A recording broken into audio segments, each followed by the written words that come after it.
ao nosso encontro semanal. Hoje nós vamos falar sobre princípios do culto a Deus. O nosso texto bíblico está em Êxodo capítulo 40, do 1 ao 3. Depois nós vamos ler do 12 ao 16. Depois nós vamos ler do 34 ao 38. Então, abra aí a sua Bíblia, né? Ou ligue. Abra a sua mente, sobretudo, meu irmão, abra o seu coração. Êxodo 40, do 1 ao 3, diz assim: falou mais o Senhor a Moisés, dizendo: no primeiro dia do mês, levantarás o tabernáculo da tenda da congregação, e porás nele a arca do testemunho, e cobrirás a arca com o véu. Versículo 12. Farás também chegar Arão e seus filhos à porta da congregação, e os lavarás com água. E vestirás Arão as vestes santas, e o ungirás, e o santificará, para que me administre o sacerdócio. Também farás chegar seus filhos, e lhe vestirás as túnicas, e os ungirás como ungistes a seu pai, para que me administrem o sacerdócio. E a sua unção lhe será por sacerdócio perpétuo nas suas gerações. E fê-lo Moisés, conforme tudo que o Senhor lhe ordenou, assim o fez. Palavra do Senhor. Meu irmão, nós temos para a nossa lição de hoje 3 objetivos. Primeiro é compreender o significado transitório do tabernáculo e dos elementos que compõem o seu uso cultual. Segundo objetivo nosso é contextualizar o culto prestado a Deus no Antigo Testamento à luz do sacerdócio de Cristo. E terceiro e último objetivo é viver, meu irmão, de acordo com os princípios espirituais do culto a Deus, pela fé em Jesus e pelo poder do Espírito Santo de Deus. Pois bem, amados, nós, estamos ainda estudando a segunda parte do livro do Êxodo, que vai do capítulo de número 20 ao capítulo de número 40. Hoje vamos voltar a nossa atenção à construção do tabernáculo, a tenda da revelação de Deus ao povo durante a peregrinação pelo deserto. O texto que nós lemos, irmãos, Êxodo 40, o texto básico, nós vimos aspectos importantes desse santuário, o qual foi construído conforme as orientações concedidas por Deus a Moisés, para que ele pudesse manifestar sua presença e receber a devida adoração. Então, com base nessas divinas instruções, nós vamos procurar entender como funciona o cerimonial levítico e saber como aplicar, meus irmãos, esses princípios ao culto cristão. Então, o primeiro ponto da nossa lição de hoje fala sobre o tabernáculo, o santuário transitório. Meu irmão, aqui nesse tópico nós vamos ver primeiro o culto nacional instituído. Vamos falar sobre o primeiro santuário e a sua função, e vamos ver também o mobiliário do tabernáculo e os seus significados. Amados, desde o início, na criação, Deus estabeleceu com os homens um relacionamento íntimo e de comunhão, para que fosse prestado um culto de louvor. Se você abrir a sua Bíblia aí, Gênesis 3, versículo 8, olha o que diz, irmãos.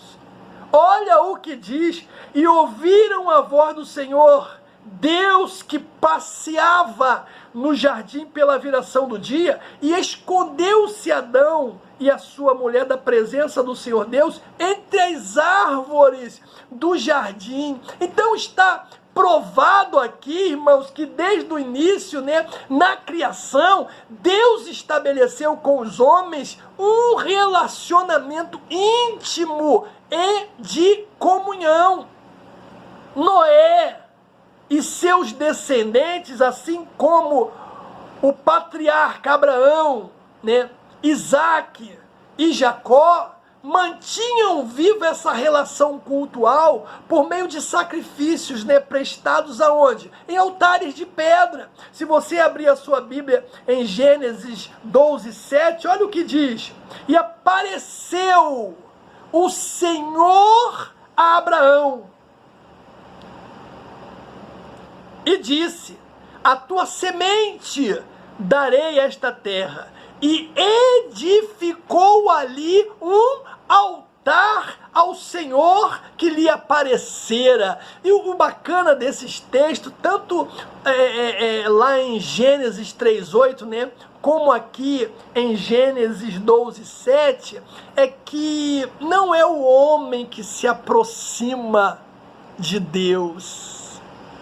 É Deus que vem, irmãos, ao encontro do homem. Se você abrir a sua Bíblia aí também, em Gênesis 26:25 diz: então edificou ali um altar e invocou o nome do Senhor e armou ali a sua tenda. Então veja que realmente, né, tanto Noé e os seus descendentes como os patriarcas, eles mantinham viva essa relação cultual por meio dos sacrifícios prestados em altares de pedra. No princípio, irmãos, na verdade, não havia um sacerdócio ou rituais elaborados. Como eu acabei de dizer agora, os patriarcas adoravam a Deus, erigindo altares nos locais aonde Deus tinha aparecido. Então você vai ver altares em Siquém, você vai ver altares em Berseba, você vai ver altares em Hebrom. Depois de erigir esses altares, o que faziam esses homens? Eles voltavam, irmãos, a esses locais para se lembrar da aparição de Deus. Meu Deus, isso é, irmãos, maravilhoso. Só que, após o êxodo, o povo hebreu, ele foi orientado por Deus a estabelecer um local e ritual para o culto que deveria ser prestado. É só você ler, irmãos, Êxodo do capítulo 25 ao capítulo de número 30. Elevados à condição de um povo sacerdotal, depois de realizado o pacto com Deus no Sinai, né, pela dádiva divina da lei, os israelitas receberam detalhadas instruções para a instituição do culto nacional. Se você abrir aí Êxodo 20, irmãos, a partir do 22, olha o que diz: então disse o Senhor a Moisés: assim dirás aos filhos de Israel: vos tenho visto que eu falei convosco desde os céus. Não fareis outros deuses comigo, deuses de prata, deuses de ouro, não fareis para vós.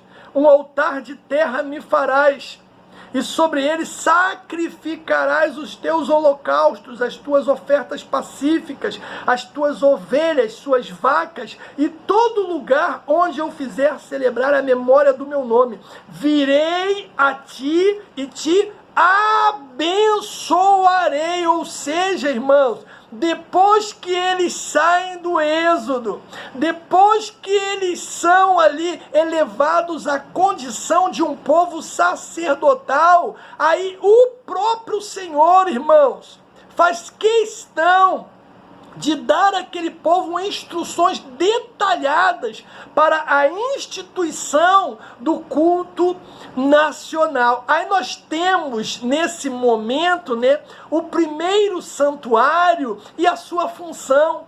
Os israelitas foram conduzidos a construir um tabernáculo.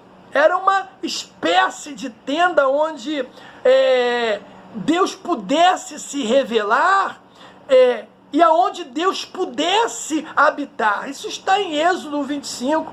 Você vai ver também que Bezalel, né, e Aholiabe foram os artífices desse que se tornou o primeiro santuário de Israel.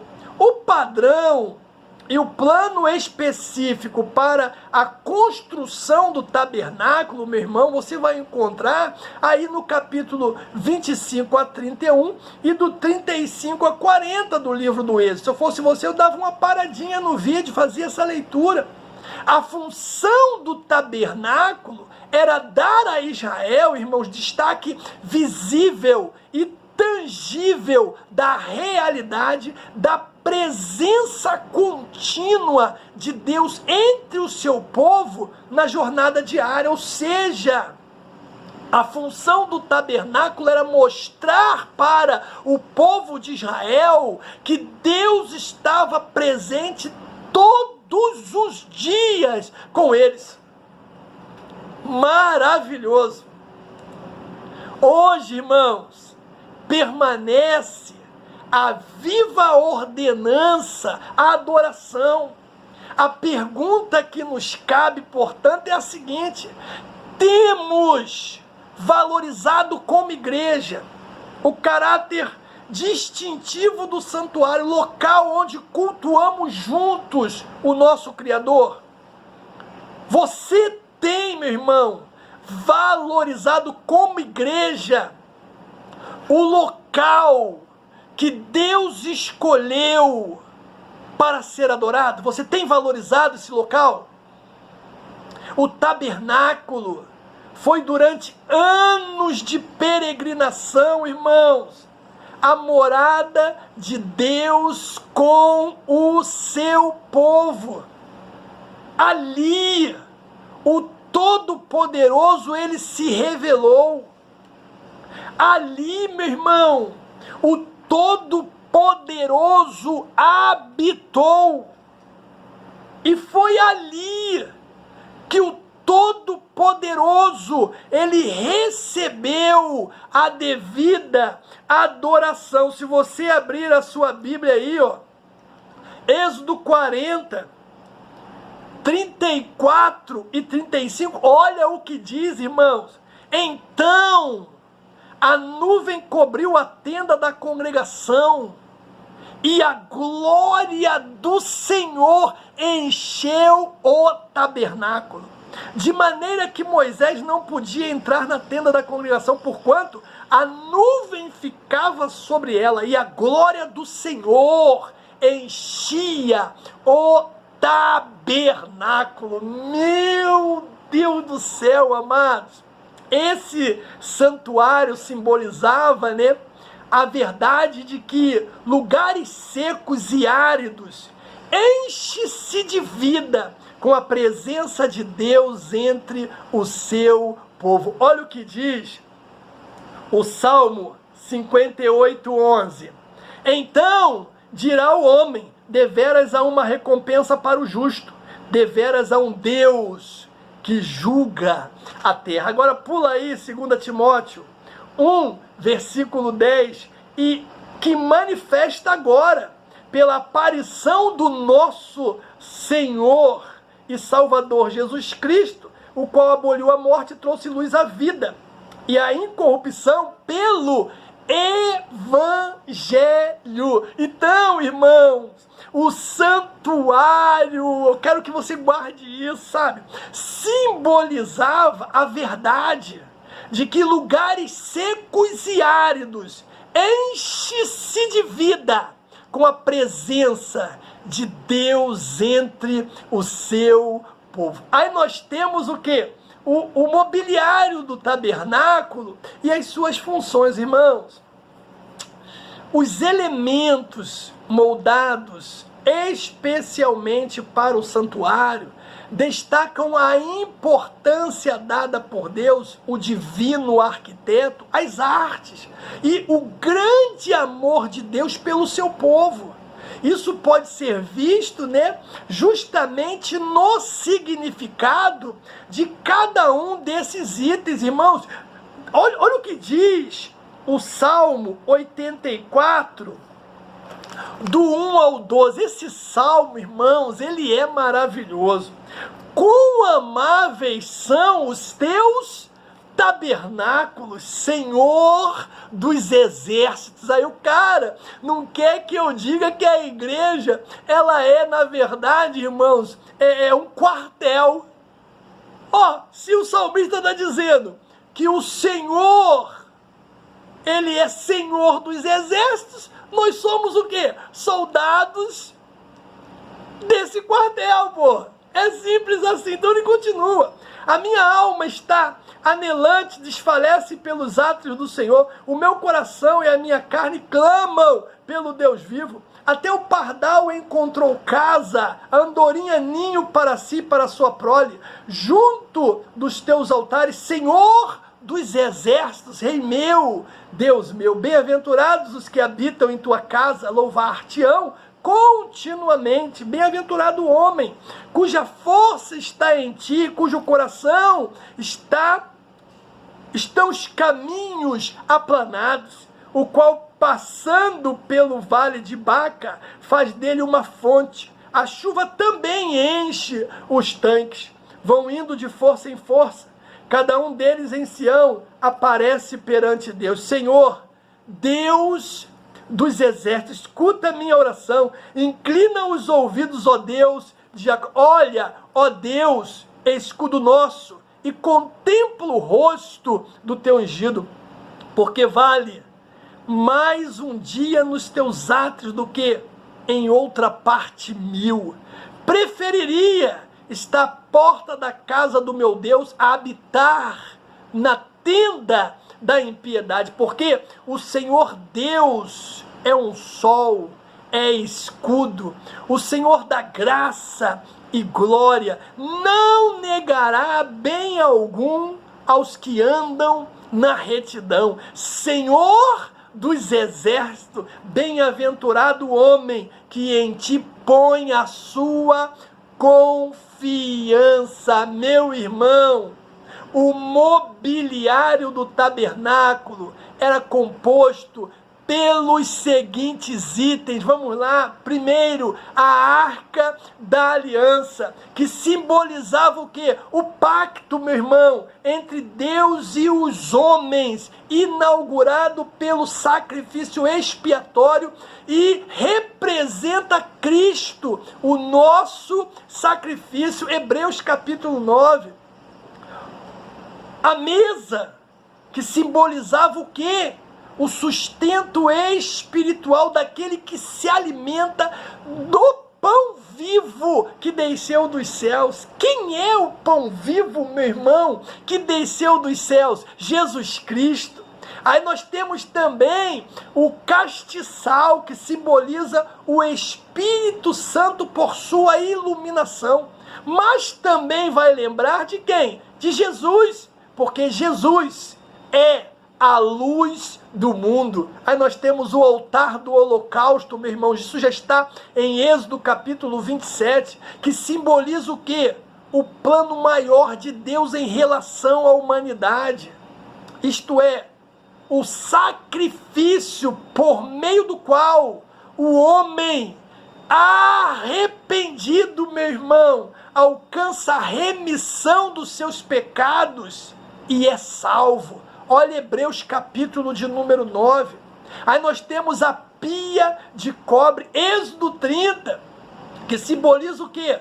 A nossa necessidade de santificação. Meu amado, hoje, o sangue de Cristo, derramado uma única vez, tornou-se o agente dessa purificação. Nós somos purificados, meu irmão, pelo precioso sangue de Jesus. Aí nós temos o segundo tópico da nossa lição, que fala dos princípios eternos no culto. E aqui nós vamos ver o caráter aceitável do adorador e a ordem, né, para reverência no culto. E vamos fechar esse tópico falando do culto ininterrupto. Irmãos, Jeová, o Deus de Abraão, de Isaac e de Jacó,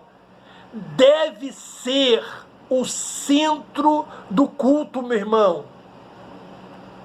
Você ouviu?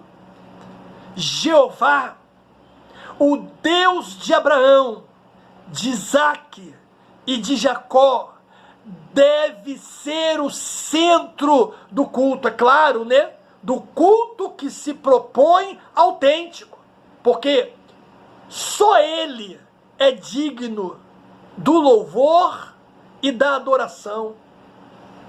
Através da lei, Deus, Ele detalhadamente instruiu a nação de Israel sobre como, meu irmão, Ele deveria ser cultuado. Abra sua Bíblia aí, Êxodo 23, versículo 13. E em tudo que vos tenho dito, guardai-vos, e do nome de outros deuses nem vos lembreis, nem ouça da vossa boca, meu irmão. Tá aí, ó. Aí nós temos o caráter aceitável, né, do adorador, irmãos. Se os israelitas tivessem cumprido as normas estabelecidas por Deus para o culto no tabernáculo, a sua adoração seria aceita. Infelizmente, não foi isso que aconteceu, porque enquanto Moisés recebia as tábuas do testemunho, né, as tábuas de pedra escritas pelo dedo de Deus, o povo pressionava Arão a corromper o culto pela prática da idolatria. Isso está em Êxodo 32, irmãos. O que aconteceu?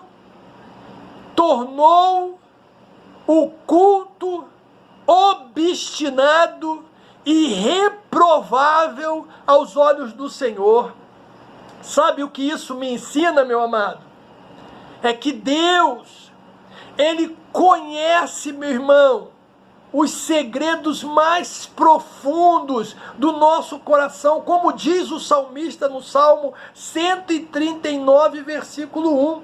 E por conhecer o nosso coração, Ele reprova o culto desleal, como fez com os adoradores do bezerro de fundição. O que a Bíblia diz? 3.000 idólatras pagaram por aquele pecado com as suas próprias vidas, meu irmão. Êxodo capítulo de número 32. Hoje, ninguém pode ser aceito por Deus fora dos seus padrões, irmãos. Que padrão é esse? Cristo, o mediador da vida. Qualquer outra tentativa de se aproximar do Pai nada mais é do que um ato de idolatria, meu amado. Meu Deus do céu! Aí, meu irmão, o que acontece? Deus, Ele dá uma ordem para a reverência no culto. E nesta ordem, né, implica o quê? Primeiro, é entender que o santuário, ele pertence a Deus. Segundo, servir piedosamente na casa de Deus. Terceiro, cultuar de modo consciente e santo. Outro importante aspecto do culto, amados, é a alegria que ocorre em nossas vidas mediante o quê? Primeiro, o simples convite para ir à casa do Senhor. Meu Deus do céu, isso nos enche de alegria. Segundo, a santa presença do Senhor no meio do seu povo, isso nos enche de alegria. Terceiro, a renovada força em virtude do quê? Do agir de Deus no nosso meio. Isso também nos traz alegria, irmãos. Deus instituiu a prática do culto por meio dos sacrifícios que deveriam ser oferecidos todos os dias, pela manhã e à tarde. Só olhar Neemias, capítulo 28. Essa orientação divina nos ensina, meu amado, que o culto a Deus não está limitado a tempo específico, sabe? Porque o culto, ele é ininterrupto, meu irmão. O culto, ele não tem início e ele também não tem fim, meu amado. Cultuar a Deus é uma atitude que inclui o quê? Atos constantes de fervor e adoração no dia a dia, como Jesus, falou lá em João capítulo 4, João 4. Abra sua Bíblia aí, João capítulo de número 4. Versículo de número 20 diz assim: nossos pais adoraram neste monte, vós dizeis que é em Jerusalém o lugar onde devemos adorar. Disse-lhe Jesus, mulher, crê-me que a hora vem em que nem neste monte, nem em Jerusalém adorareis ao Pai. Vós adorais o que não sabe, nós adoramos o que sabemos, porque a salvação vem dos judeus. Mas a hora vem, e agora é, e que os verdadeiros adoradores adorarão o Pai em espírito e em verdade, porque o Pai procura tais que assim o adorem. Deus é espírito, importa que os que o adoram, o adorem em espírito e em verdade. Queridos, não há nada de errado em priorizar a casa de Deus como lugar da adoração. Porém, irmãos, todavia, não devemos adorar apenas no santuário, meu irmão. Meu Deus do céu! O culto a Deus é contínuo e ocorre aonde? Primeiro, na vida. Segundo, na condução, de casa para o trabalho, do trabalho para casa. Ali você também tem que adorar a Deus. No trabalho, quando você chega, meu irmão, a sua vida precisa ser uma carta lida, o 5º evangelho do Senhor Jesus. No colégio você precisa adorar a Deus. Na faculdade você precisa adorar a Deus. No seu lar, meu irmão, você precisa ser um adorador. Isso é claro, meu irmão?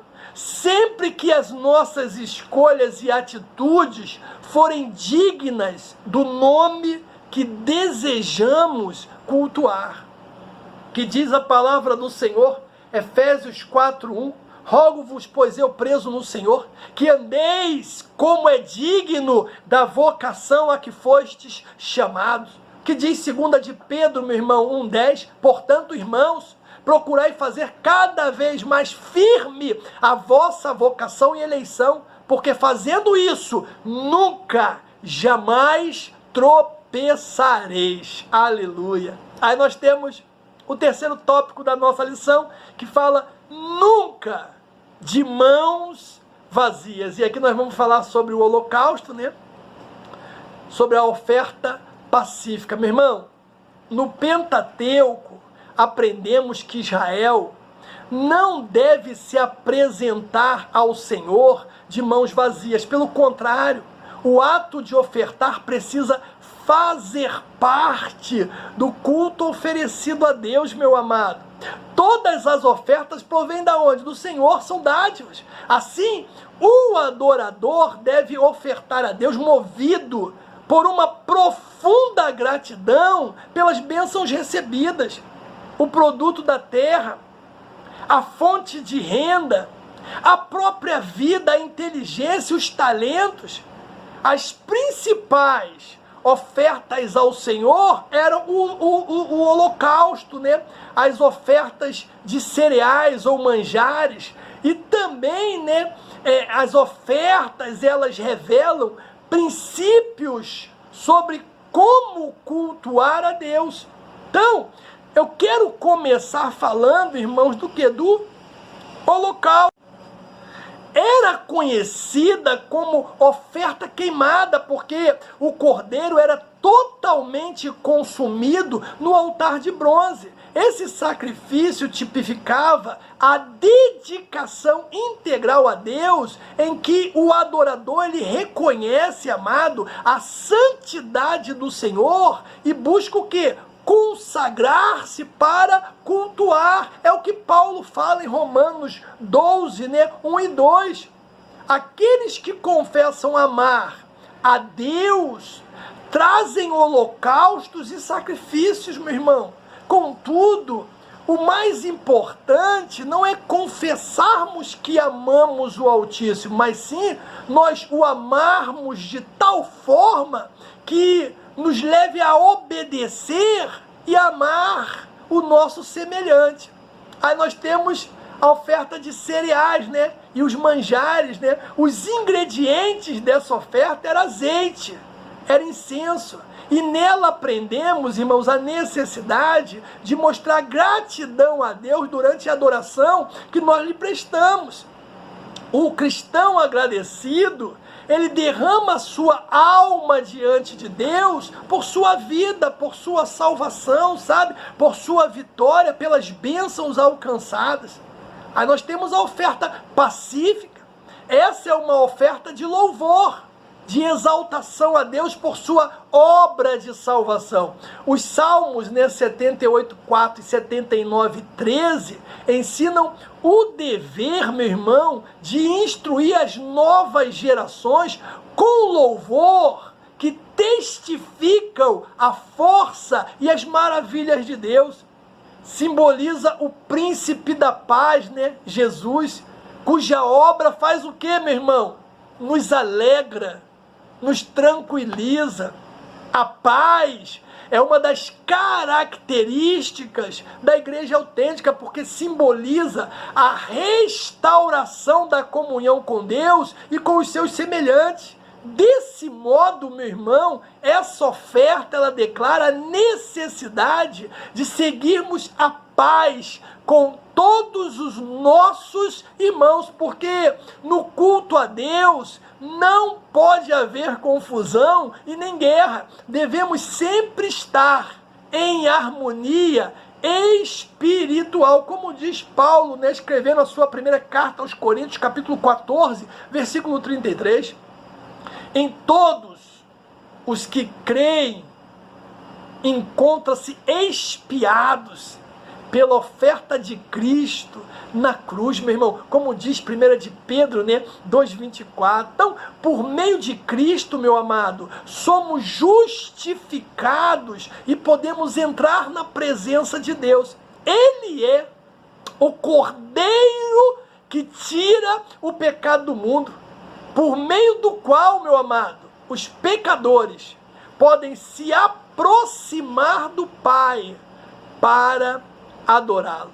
Todos esses sacrifícios diários simbolizam a perfeita oferta realizada pelo sacrifício expiatório na cruz em pró dos que são por Jesus santificados. Eu quero concluir a lição, irmão, dizendo o seguinte: o tabernáculo ensina a linda verdade de que Deus quer habitar no meio dos louvores e das ofertas do seu povo. Eu vou repetir. O tabernáculo ensina a linda verdade de que Deus quer habitar no meio dos louvores e das ofertas do seu povo. Que o Senhor te abençoe no nome de Jesus. Era conhecida como oferta queimada, porque o cordeiro era totalmente consumido no altar de bronze. Esse sacrifício tipificava a dedicação integral a Deus, em que o adorador ele reconhece, amado, a santidade do Senhor e busca o quê? Consagrar-se para cultuar. É o que Paulo fala em Romanos 12, 1 e 2. Aqueles que confessam amar a Deus trazem holocaustos e sacrifícios, meu irmão. Contudo, o mais importante não é confessarmos que amamos o Altíssimo, mas sim nós o amarmos de tal forma que nos leve a obedecer e amar o nosso semelhante. Aí nós temos a oferta de cereais, e os manjares, Os ingredientes dessa oferta era azeite, era incenso. E nela aprendemos, irmãos, a necessidade de mostrar gratidão a Deus durante a adoração que nós lhe prestamos. O cristão agradecido, ele derrama a sua alma diante de Deus por sua vida, por sua salvação, por sua vitória, pelas bênçãos alcançadas. Aí nós temos a oferta pacífica. Essa é uma oferta de louvor, de exaltação a Deus por sua obra de salvação. Os Salmos 78:4 e 79:13 ensinam o dever, meu irmão, de instruir as novas gerações com louvor que testificam a força e as maravilhas de Deus. Simboliza o príncipe da paz, Jesus, cuja obra faz o quê, meu irmão? Nos alegra, nos tranquiliza.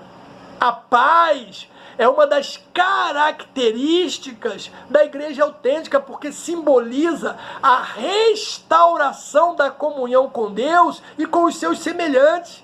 Desse modo, meu irmão, essa oferta ela declara a necessidade de seguirmos a paz com todos os nossos irmãos, porque no culto a Deus não pode haver confusão e nem guerra. Devemos sempre estar em harmonia espiritual, como diz Paulo, escrevendo a sua primeira carta aos Coríntios, capítulo 14, versículo 33. Em todos os que creem, encontram-se expiados pela oferta de Cristo na cruz, meu irmão, como diz 1 de Pedro, 2:24. Então, por meio de Cristo, meu amado, somos justificados e podemos entrar na presença de Deus. Ele é o Cordeiro que tira o pecado do mundo, por meio do qual, meu amado, os pecadores podem se aproximar do Pai para adorá-lo.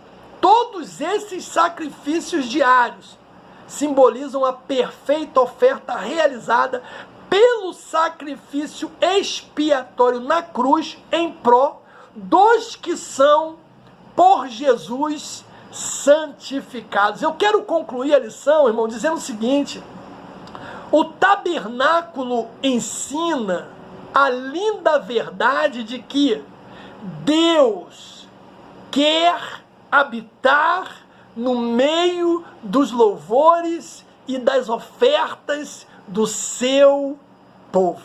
Eu vou repetir.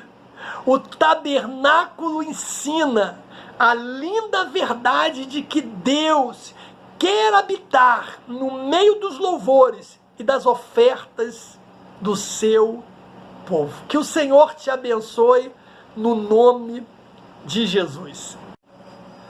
Era conhecida como oferta queimada, porque o cordeiro era totalmente consumido no altar de bronze. Esse sacrifício tipificava a dedicação integral a Deus, em que o adorador ele reconhece, amado, a santidade do Senhor e busca o quê? Consagrar-se para cultuar. É o que Paulo fala em Romanos 12, 1 e 2.